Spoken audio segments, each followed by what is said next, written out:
ఖమ్మం నగరంలోని పారిశుద్ధ్య వాహనాల డ్రైవర్లు ఆందోళన చేపట్టారు.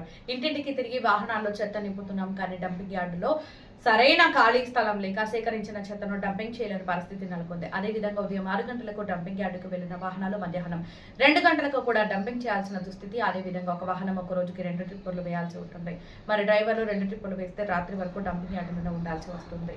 అదేవిధంగా ఉదయం 6 గంటలకు డంపింగ్ యార్డుకు వెళ్లిన వాహనాలు మధ్యాహ్నం 2 గంటలకు కూడా డంపింగ్ చేయాల్సిన దుస్థితి. అదేవిధంగా ఒక వాహనం ఒక రోజుకి 2 ట్రిప్పులు వేయాల్సి ఉంటుంది. మరి డ్రైవర్లు 2 ట్రిప్పులు వేస్తే రాత్రి డంపింగ్ యార్డులోనే ఉండాల్సి వస్తుంది.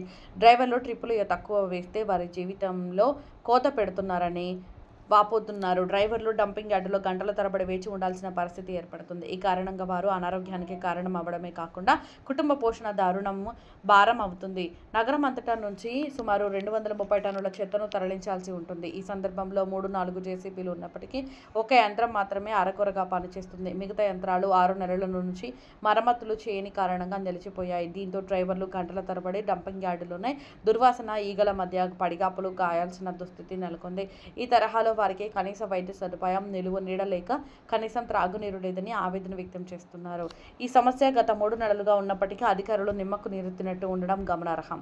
అలాగే మా సమస్యను ఉన్నతాధికారుల దృష్టికి తీసుకెళ్లినా పెడచెవిన పెడుతున్నారని తీవ్ర ఆవేదన వ్యక్తం చేస్తున్నారు. కాబట్టి ఇప్పటికైనా అధికారులు తక్షణమే స్పందించి మా సమస్యను పరిష్కరించాలని కోరుతున్నారు.